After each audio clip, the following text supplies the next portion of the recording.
Bismillahirrahmanirrahim. Assalamualaikum warahmatullahi wabarakatuh.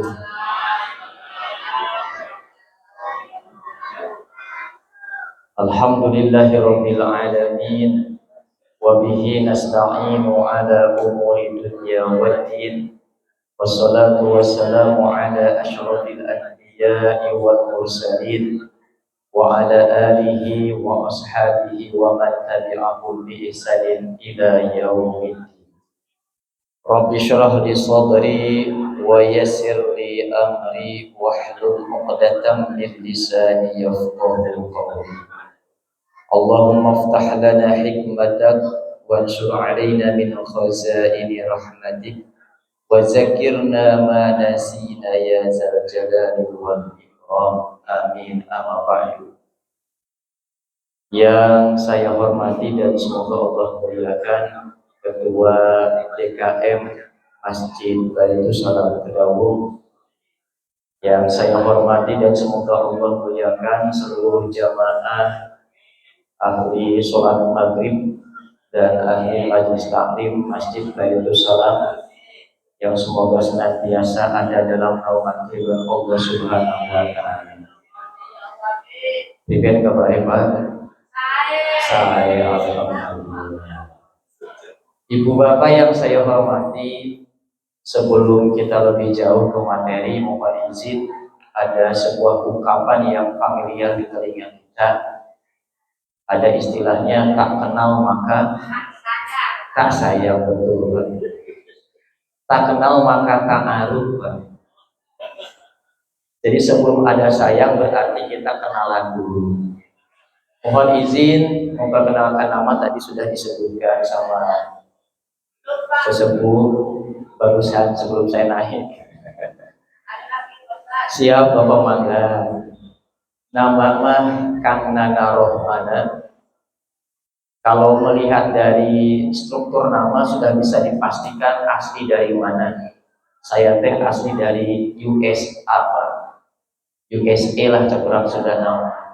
USA itu singkatan dari Urang Sunda Asli, Pak. Aslinya betul dari Kecamatan Pasawahan, kemudian lebih turun lagi Pak, Kecamatan Pasawahannya yaitu tepatnya di Desa Cimara. Bapak Ibu pernah ke Cimara? Nah, Cimara itu kalau dari Cisaat tinggal naik ke atas Pak.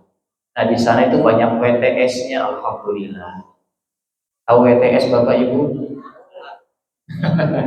WTS itu bukan dalam konotasi negatif, tapi WTS di sini merupakan ikon Desa Cimara, yaitu warung tukang salam Pak Bu.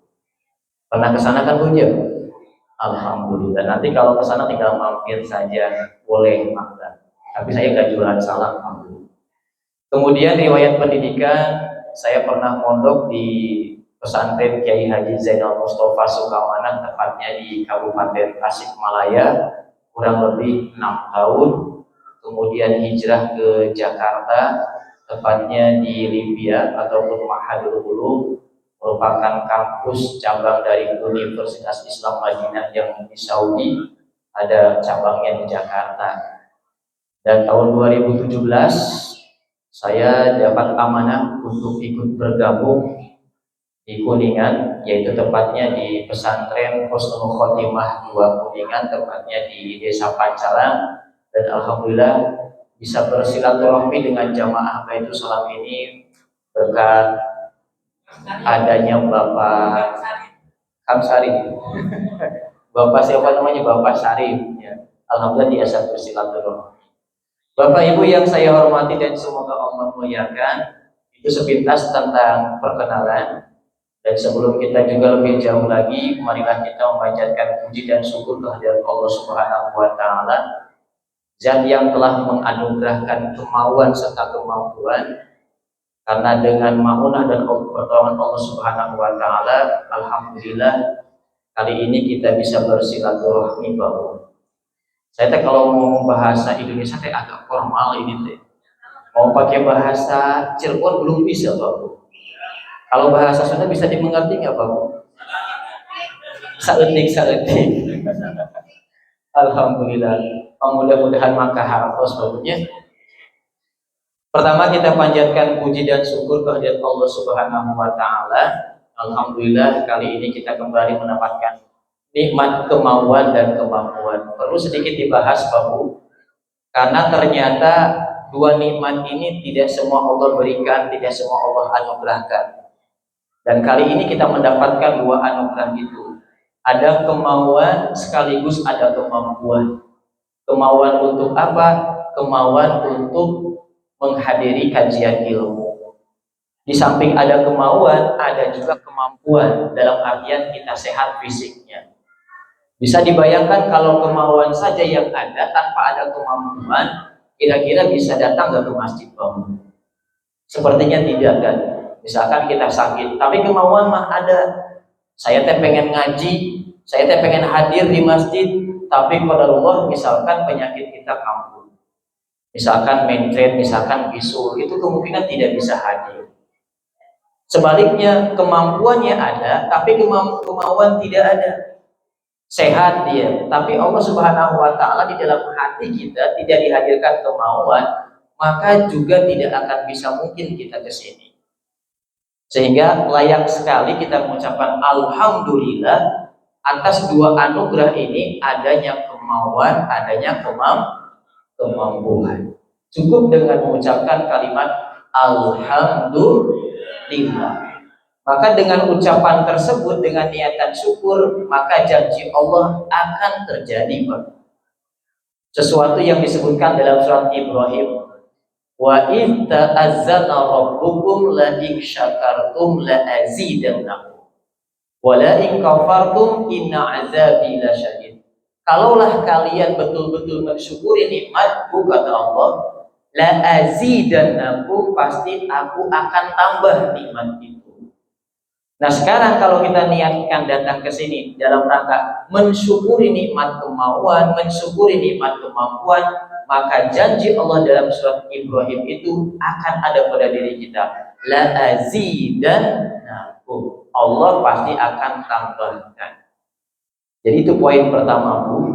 Jadi kita niatkan datang ke sini dalam rangka untuk mensyukuri nikmat Allah Subhanahu wa taala. Bapak Ibu yang saya hormati dan semoga Allah muliakan, salawat dan salam semoga tercurah limpahkan kepada baginda alam Nabiullah Muhammad Sallallahu Alaihi Wasallam, kepada para keluarga, sahabat, dan tentunya kepada kita yang sedang saat ini mengikuti ajaran dan sunnahnya hingga akhir zaman. Amin ya Allah ya Rabbal Alamin. Ibu bapak yang saya hormati, ada sebuah pernyataan bahwasanya ketika kita sudah ada dalam lingkaran kebaikan seperti ini, tolong hatinya dijaga. Dijaga dari hal apa? Dari sesuatu yang bisa merusaknya, Pak. Karena ternyata yang namanya setan, Pak, atau iblis itu 24 jam nonstop tidak akan lelah berhenti untuk menggoda kita, Pak. Dalam artian ketika setan ini gagal melancarkan misi pertamanya mengajak ke hal yang negatif, maka dia akan mencari celah untuk menempuh cara yang kedua. Sesuatu yang kita anggap baik sekarang ini, itu akan dimanfaatkan oleh setan. Kemudian dibisikkanlah ke dalam hati kita, sehingga muncul, saya mah bisa ngaji nih, saya mah bisa sholat berjamaah di masjid, sementara tetangga saya mah tidak bisa hadir ke sini dan belum pernah juga ikut pengajian, berarti saya mah orang soleh, sementara tetangga saya mah tidak soleh.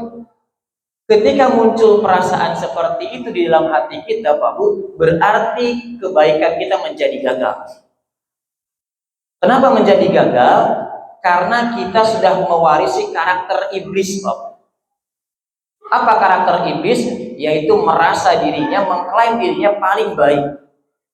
Kita tahu dalam sejarah bahwasanya sebelum Nabiullah Ibrahim diciptakan, itu sudah ada makhluk lain yang menghuni surga yang bernama iblis. Nah, pasca diciptakan Nabiullah Adam, hadirlah perintah Allah untuk semuanya sujud ke Adam. Dan semuanya sujud kepada Nabi Adam, hanya satu yang tidak sujud ke Adam. Kita sudah tahu sejarahnya, siapa pelakunya yang tidak mau sujud adalah iblis. Ditanya oleh Allah, ma mana'aka alla tasjuda li Adam. Iblis, ente kenapa nggak mau sujud sama Adam sementara yang lain mah sujud? Nah, ternyata Pak Bu, jawaban iblis simpel. Allah, saya nggak mau sujud sama Adam karena ana khairun minhu. Itu termaktub dalam Al-Quran, Pak. Ana khairun minhu. Saya lebih baik daripada Adam. Seharusnya Adam yang sujud sama saya, bukan saya yang sujud sama Adam. Sebab pengakuan itu, Pak Bu, ini iblis yang asalnya di surga, Allah turunkan sekarang, membersamai kita sedang mencari follower sebanyak mungkin untuk mewarisi apa karakter dia, yaitu mengklaim dirinya merasa paling baik. Sehingga pesan yang kedua, Pak Bu, jangan sampai kebaikan kita menjadi hilang dengan munculnya perasaan itu, saya lebih baik dibandingkan orang lain. Karena ini seperti halnya pengakuan iblis, saya lebih baik dibanding iblis. Apa? Saya lebih baik dibanding Nabiullah Adam alaihissalam. Kemudian kalau kita mau mikir lagi, Pak Bu, iblis itu kan pernah tinggal di surga. Mohon izin saya bertanya sama Bapak Ibu. Ibu Bapak pernah tinggal di surga belum? Belum ya? Sudah pernah nongkrong di emperan surga belum? Belum juga. Nah, kalau logikanya begini, masih mending iblis, Pak. Dia pernah tinggal di surga, kemudian ada sifat sombong, diusir oleh Allah Subhanahu wa Ta'ala. Sekarang kembalikan ke kita yang belum pernah nongkrong di surga, kita yang belum pernah masuk area surga, tiba-tiba muncul dalam perasaan kita, saya lebih baik daripada orang lain. Kira-kira kita diusirnya kemana, Pak? Iblis saja yang pernah di surga karena memiliki sifat sombong dikeluarkan dari surga. Kita belum pernah nongkrong di surga, punya sifat sombong, kira-kira lebih layak diusir kemana? Ini yang jadi evaluasi kita. Jangan sampai ketika kita gagal diajak oleh setan melakukan tindakan buruk, kemudian kita mengklaim tindakan baik itu dengan cara saya lebih baik daripada orang lain. Itu pesan yang kedua, Pak. Ibu Bapak yang saya hormati dan semoga Allah muliakan, dalam keterbatasan waktu karena nanti sampai jelang isya, Pak Bu ya. Saya mah materinya insya Allah seperti biasanya, materinya singkat, kemudian padat, pulang-pulang membawa, kira-kira apa tebakannya nih Pak Bu? Materinya singkat, padat, pulang-pulang membawa ilmu yang manfaat, Bapak. Plus berkah, itu mau bonus berkatnya. Insya Allah materinya tidak akan lama. Ada 3 hal yang ingin saya ingatkan khususnya buat pribadi saya dan umumnya buat Bapak Ibu jemaah sekalian. Ketika kita berkumpul seperti ini, jangan lupa membawa 3 niat, membawa 3 tujuan, Pak. Pertama, niatkan kita datang ke sini dalam rangka untuk kira-kira untuk apa? Untuk ngobrol sambil ngaji. Jangan terbalik, Pak, teorinya. Diniatkan jangan ingin ngaji sambil ngobrol, tapi niatkan mau ngobrol sambil ngaji. Karena nggak boleh ketika kita ngaji kemudian ngobrol. Contoh misal begini, lagi baca Quran. A'udzu billahi minasyaitonir rajim. Bismillahirrahmanirrahim. Tabarakalladzi biyadihil mulku wa huwa ala kulli syai'in qadir. Tiba-tiba tok, assalamualaikum. Tamu datang, Pak Bu. Waalaikumsalam. Ada apa? Ada gosip baru. Gosip naon cek urang saudara mah? Itu tetangga baru beli mobil terbaru. Duitnya dari mana? Mungkin dari pinjol. Akhirnya yang tadinya baca Quran, Shadaqallahul Azim, itu lagi ngaji, Pak. Bablasnya ngobrol. Maka niatkan kita mah mau ngobrol sambil ngaji, jangan terbalik. Yang kedua, Pak Bu, niatkan dalam rangka ingin mengecas batin. Sesuatu yang dicas, maka kita langsung identik dengan benda yang bernama handphone. Apakah ada tujuan HP itu dicas, Pak Bu? Ada. Tujuannya apa kira-kira? Baterainya full lagi, kemudian kalau ada kuotanya, maka komunikasi kita bakal lancar. Kita punya bisnis konten lancar lagi. Ternyata batin kita pun sama, Pak Bu. Manusia ini perlu dicas, di charger. Apa yang perlu dicas? Yaitu batinnya. Dengan cara apa? Jangan disamakan cara pengecasannya. Kalau HP mah dicasnya dengan cara dicolokkan ke dalam listrik, tunggu beberapa menit, insya Allah terjadi tuh full baterai. Tapi kalau manusia mah bukan seperti itu, Pak. Jangan salah penerapan teorinya. Datang ke rumah, tadi kata Kang Nana harus sering ngecas batin. Akhirnya cari kabel, dililitkan keramok ke sini, ke jari-jari, dicolongkan kanal listrik, jauh bahasa Sundanya mah. Kira-kira bakal apa yang terjadi, Pak? Kasetrum kitanya. Lantas bagaimana cara ngecas batin? Dengan cara sering-seringlah hadir di majelis ilmu. Maka ini adalah sarana untuk mengecas batin kita, Pak. Yang ketiga, niatkan datang ke sini dalam rangka mencari konsumsi.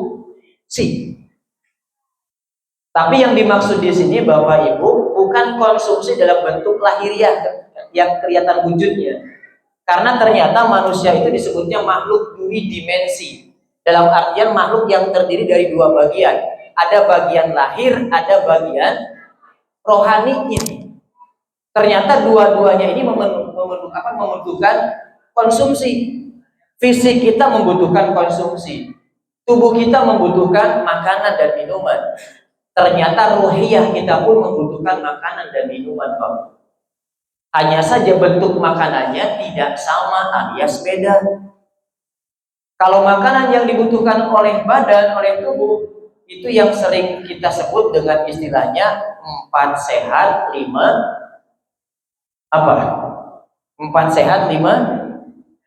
sempurna, yang kelihatan wujudnya. Tapi kalau makanan yang dibutuhkan untuk ruhiyah bukan itu. Lantas apa? Karena ruhiyah bersifat abstrak, maka makanannya pun bersifat abstrak. Yang dimaksud adalah ilmu yang nanti kita akan obrolkan pada kesempatan malam hari ini. Itu niatnya yang harus dibawa. Niatkan mau ngobrol bareng ngaji. Yang kedua mau ngecas batin. Dan yang ketiga mau mencari konsumsi rohani. Bisa dimengerti Bapak Ibu semuanya? Alhamdulillah. Nah, barulah kita masuk ke obrolan materinya Pak Bu. Tersisa kurang lebih berapa menit Ustaz Syarif? Sampai Isya? Atau sebelum Isya? Cukup 15 ya? Insya Allah makan. Bapak Ibu yang saya hormati dan semoga Allah muliakan, alhamdulillah pada kesempatan kali ini kita sudah memasuki gerbang bulan Zulhijjah. Kira-kira sekarang tanggal berapa Bapak? Tanggal 3. Jawanya. Kalau Zulhijjahnya tanggal berapa? Nah, kalau tidak salah Zulhijjah itu tanggal 1 Zulhijjah itu hari Rabu dimulai ya. Rabu berarti sekarang hari Jumat, berarti sekarang sudah memasuki tanggal 3 Zulhijjah. Saya yakin seyakin-yakinnya bahwasanya banyak asatidz, banyak ustadz, banyak kiai yang sudah menjelaskan tentang keutamaan bulan Zulhijjah, terutama Ashrul Awal. 10 pertama di bulan Zulhijjah ini memiliki keagungan dan keutamaan yang luar biasa. Bahwasanya Zulhijjah ini sangat dianjurkan bagi kita yang mengimani Allah Subhanahu wa taala untuk jor-joran bahasanya. Untuk totalitas tanpa batas melakukan amal-amal terbaik di 10 awal bulan Zulhijjah. Bahkan dalam hadis yang lain dijelaskan ada kalimat yang terakhirnya, fa'aksiru fihinna at-tahlil wa takbir wa tahmid. Perbanyak di bulan Dzulhijjah ini dari awalnya untuk membaca tahlil kalimat la ilaha illallah. Kemudian membaca kalimat takbir Allahu Akbar dan kalimat tahmid alhamdulillah. Ini sangat dianjurkan, Pak. Sangat dianjurkan. Jadi takbirannya itu bukan hanya sebatas di Idul Adha-nya saja. Dari awal Dzulhijjah sudah sangat dianjurkan. Bapak Ibu sah-sah saja kalau takbir Allahu Akbar, Allahu Akbar, Allahu Akbar. La ilaha illallah, Allahu Akbar, Allahu Akbar walillahil hamd. Dalam rangkaian kalimat ini sudah termaktub 3 perintah dalam hadis yang tadi. Fa'aksiru fihinna at-tahlil wa takbir wa tahmid. Perbanyak tahlil, perbanyak tahmid, perbanyak takbir. Jadi perintahnya sudah ada di awal-awal bulan Dzulhijjah. Kemudian yang kedua, perbanyak juga puasa. Sudah bisa kita mulai dari awal Dzulhijjah, Pak. Dan nanti puncaknya adalah di puasa Arafah tanggal 9 Dzulhijjah. Bisa juga disempurnakan sebelumnya, disebutnya Shaum Tarbiyah tanggal 8-nya, Pak. Itu banyak keutamaannya. Bahkan dalam sebuah penjelasan hadis juga, ternyata puasa satu hari saja, puasa Arafah, maka hikmahnya atau faidah keutamaannya bisa menghapus dosa yang pernah kita lakukan setahun yang lalu dan bisa menghapus potensi dosa yang akan terjadi setahun yang akan datang dengan 1 kali puasa saja. Itu luar biasanya keutamaan yang ada di dalam bulan Dzulhijjah. Ada juga ulama yang menjelaskan, apakah semua dosa akan Allah hapus dengan 1 kali puasa itu? Mengingat dosa itu ada 2 jenis, Bapak Ibu. Satu, ada dosa yang berhubungan dengan Allah, ada juga dosa yang berhubungan dengan sesama manusia. Nah, ternyata ada yang memberikan penjelasan, dosa yang akan dihapus oleh Allah dengan sebab puasa Arafah adalah dosa yang berhubungan dengan Allah. Adapun dosa yang berhubungan dengan manusia, kita pernah mengambil haknya, kita pernah mencaci makinya, kita pernah memfitnahnya, maka itu tidak akan tergugurkan dengan puasa Arafah. Ini yang paling berat ketika dosa itu berhubungan dengan manusia, maka tidak ada cara lain selain kita menemui orang yang pernah kita sakiti, menemui orang yang pernah kita zolimi. Adapun kalau dosa berhubungan dengan Allah, sangat simpel dengan taubatnya. Cukup kita menyesali, kemudian dengan penuh sungguh kita merintih kepada Allah meminta ampunannya, selesai, Bapak. Mau sebesar apapun dosanya.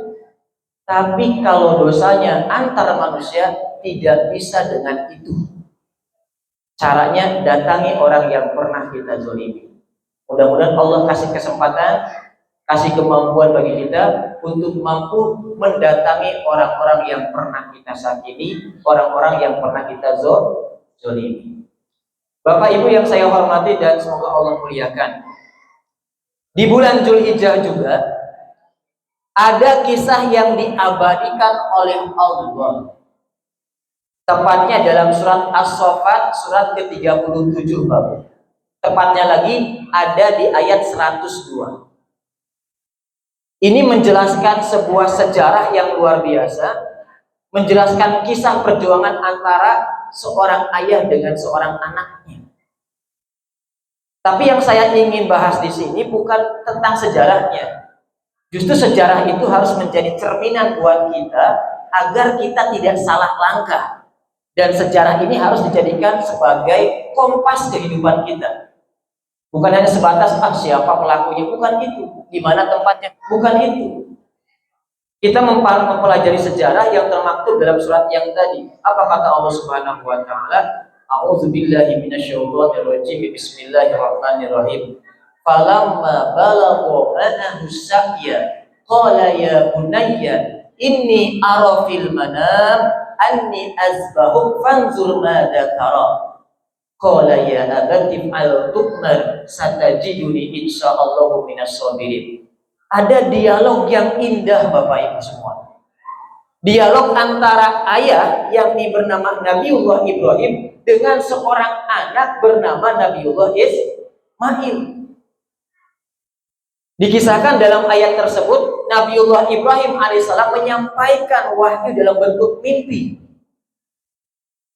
Dan ini disampaikannya kepada Nabiullah Ismail yang sedang beranjak dewasa. Kalau dalam kitab tafsir Jalalain, usianya saat itu Nabiullah Ismail ada yang berpendapat 7 tahun, ada yang berpendapat 13 tahun. Itu dalam tafsir Jalalain.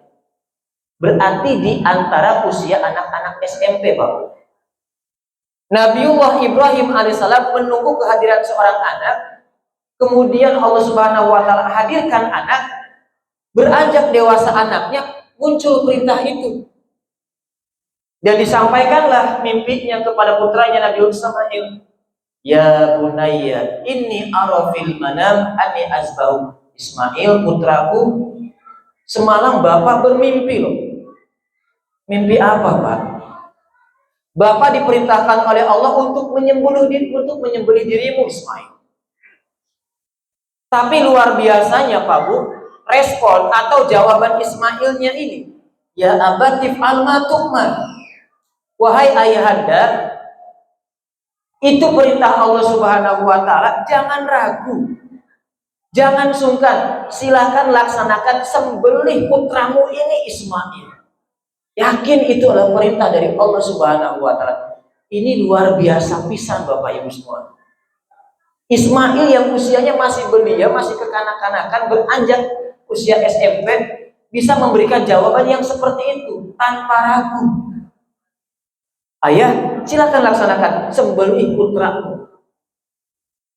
Kira-kira Bapak Ibu, kalau misalkan perintah ini diturunkannya ke kita, kemudian disampaikan ke anak-anak kita, apakah respon anak-anak kita nanti seperti Ismail? Misalkan nanti malam kita tidur, subuh hari bangun, setelah sholat subuh dipanggillah putra kita, tong kadiu, jangan kesini. Ya mama, ya ibu, malam tadi bapak itu bermimpi sama mama bermimpi. Mimpi apa? Saya bapak diperintah untuk menyembelih kamu. Kira-kira bagaimana menurutmu? Nah, kalau itu ke kita bagaimana Bapak Ibu? Ada perintah dari Allah untuk menyembelih anaknya. Respon anak kita apakah? Silakan Bapak sembelih saja saya. Kemungkinan tidak akan itu jawabannya. Tapi akan dibalikan. Bapak, Ibu, ketimbang menyembelih saya yang masih masa depannya masih panjang, lebih baik yang disembelih Bapak sama Ibu saja.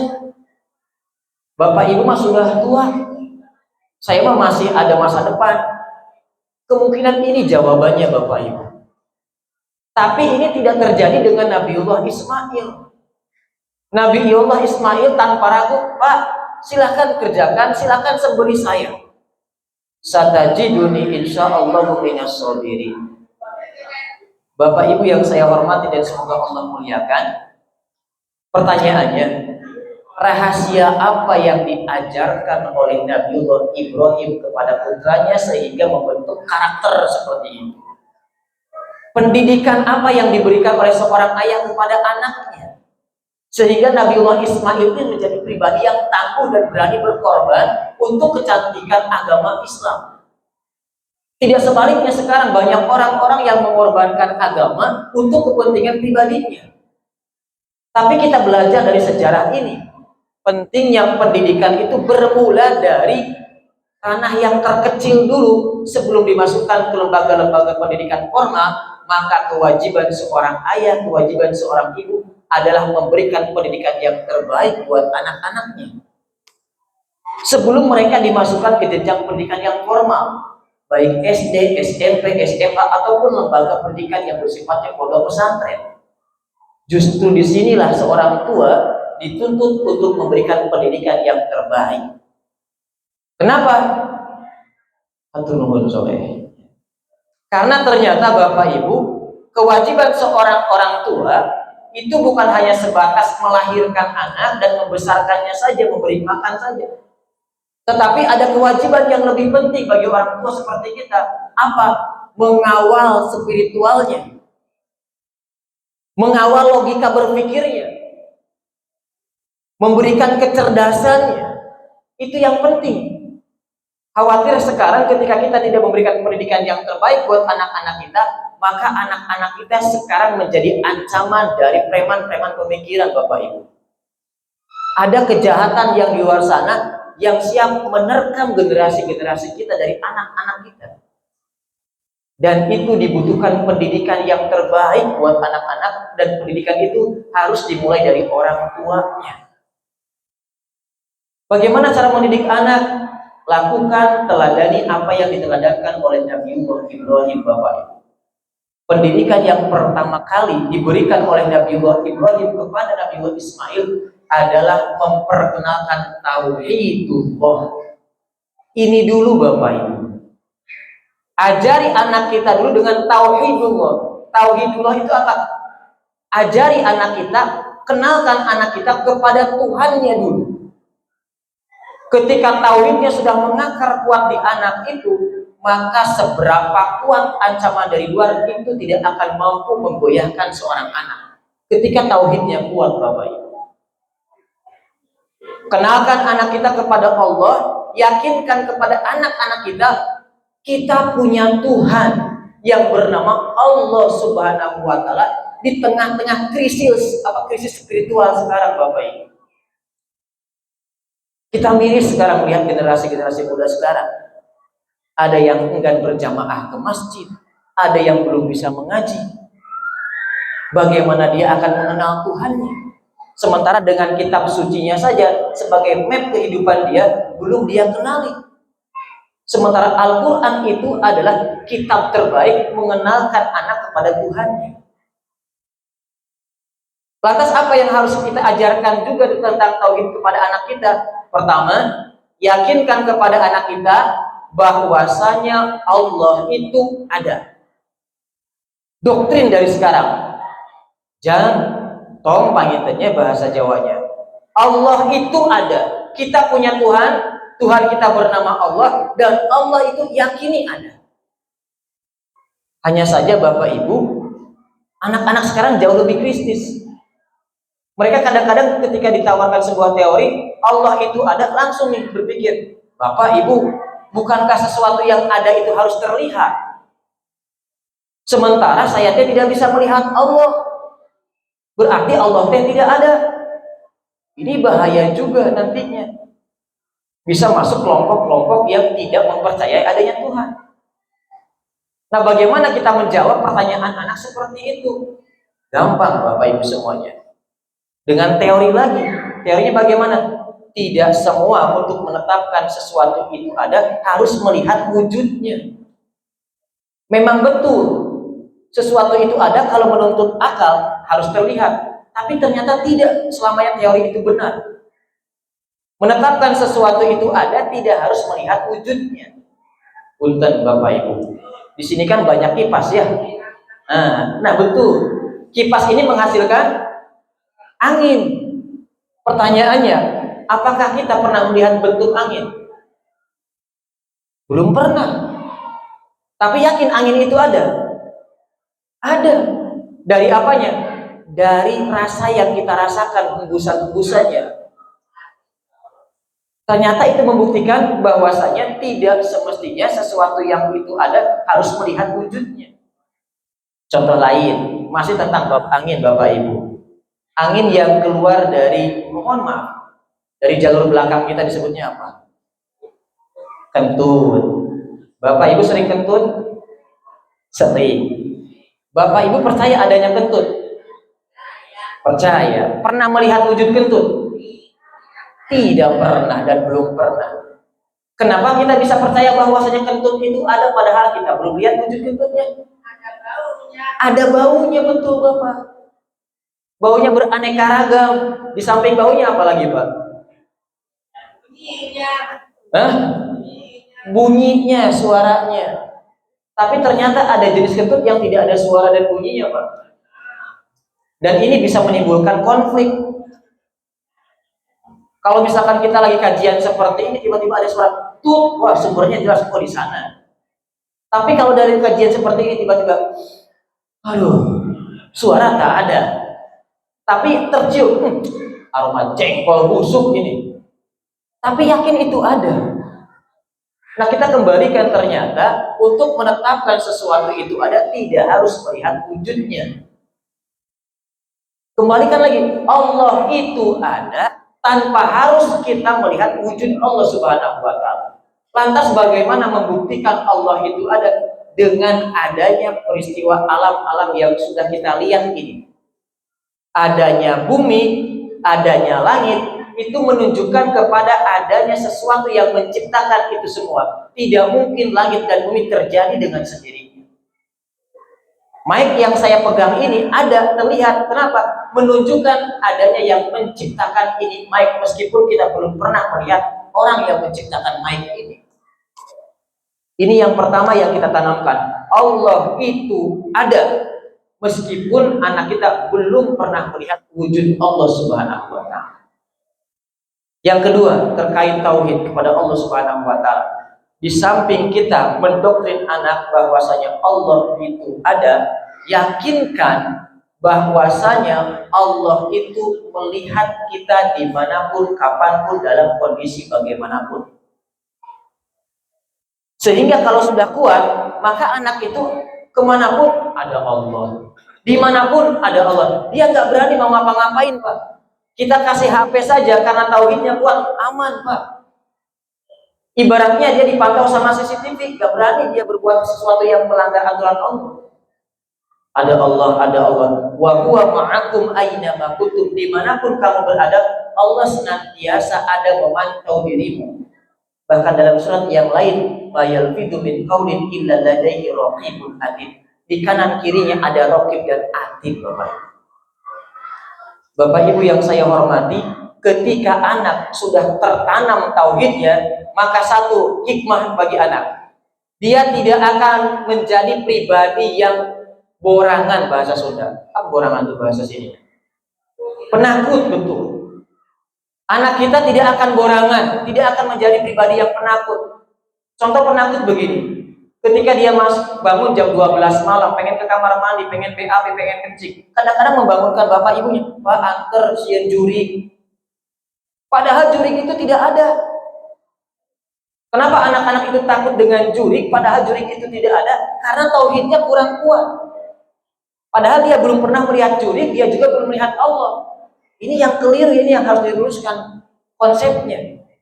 Kamu bisa mempercayai jurig itu ada, kenapa tidak mempercayai Allah itu ada? Yakinkan ke anak-anak kita, jurig itu, hantu itu, setan itu ada. Adapun bentuk-bentuknya itu tidak ada. Itu ada kuntilanak, itu ada tuyul, ada suster ngesot segala. Itu namanya game of mind, Pak. Permainan pikiran. Karena faktanya ternyata tiap negara itu beda ikon jurignya, Bapak Ibu. Sekarang di Indonesia banyak ikon jurig, ada apa saja tolong di absen. Ada kuntilanak ya, ada tuyul. Ini ikon jurig Indonesia. Ada sandal bolong. Nah sekarang apakah di Cina ada kuntilanak, Bapak Ibu? Gak ada. Di Amerika ada gak kuntilanak? Tidak ada. Tiap negara ternyata beda ikon jurignya. Cina dengan vampirnya, Amerika dengan zombinya. Kok beda-beda? Ternyata itu dibikin, disetting sengaja. Dihadirkan, diperkuat dalam bentuk film. Ketika anak-anak menonton itu kemudian melihat kegelapan, yang takut dianya. Dan kadang-kadang sama kita juga sering sering dicandain. Jangan kesentuh, nanti ada jurig. Padahal gak ada jurig. Jadi dampak pertama, ketika anak itu kuat tauhidnya, maka dia akan menjadi pribadi yang berani, tidak penakut dengan hal-hal yang bersifat gaib. Apalagi dengan hal-hal yang misalkan ke kuburan, ke rumah tua, tetap aja dia berani. Kedua, sebagai closing penutup yang menjelang Isya, ketika tauhid sudah tertancap kuat pada batin anak, maka dia akan aman Bapak Ibu, tenang hatinya. Kenapa tenang? Segala sesuatu sudah ditentukan oleh Allah, tenang saja, aman hatinya. Seperti halnya tenangnya begini Bapak Ibu. Bapak Ibu pernah naik mobil bis belum? Pernah. Bis yang paling terkenal biasanya ada Luragung ya. Ketika naik mobil bis mau ke Jakarta, apakah Bapak Ibu kenal dengan supirnya, drivernya? Ada yang kenal, ada yang enggak. Atau naik pesawat, pilot, apakah kita kenal? Tidak. Tapi betapa amannya kita di dalam bis, betapa amannya kita di dalam pesawat, padahal kita nggak kenal dengan pilotnya, dengan drivernya. Kenapa? Karena kita mempercayakan pilot ini memiliki kemampuan mengendalikan pesawatnya. Driver ini memiliki kemampuan mengendalikan mobilnya. Jadi kadang-kadang kita tidur aja di mobilnya. Kenapa? Tenang, percaya kepada drivernya. Padahal kita kan nggak kenal. Sekarang kita tarik dalam konsep tauhid. Seseorang yang sudah yakin Allah itu ada dan pengatur sempurna, maka batinnya akan tenang. Setenang dia terhadap kemampuan supir. Harusnya kita lebih tenang lagi. Kenapa? Karena Allah itu memiliki kemampuan yang kemampuannya melebihi kemampuan driver dan pilot.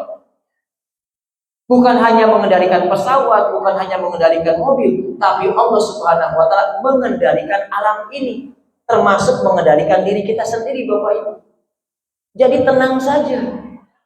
Dulu kita pernah heboh ada COVID, semuanya pada panik, semuanya pada stres. Kenapa? Saat itu iman kita sedang diserang. Tapi bagi mereka yang beriman, semuanya atas izin Allah dan semuanya akan baik-baik saja. Kulla yusibana illa ma kataballahu lana huwa maulana wa 'alallahi falyatawakkalul mutawakkilun. Semua yang terjadi atas izin Allah dan semuanya akan baik-baik saja. Sudah masuk Isya Ustaz Syarif? Alhamdulillah. Bapak Ibu yang saya hormati, demikian obrolan kita, mudah-mudahan bermanfaat.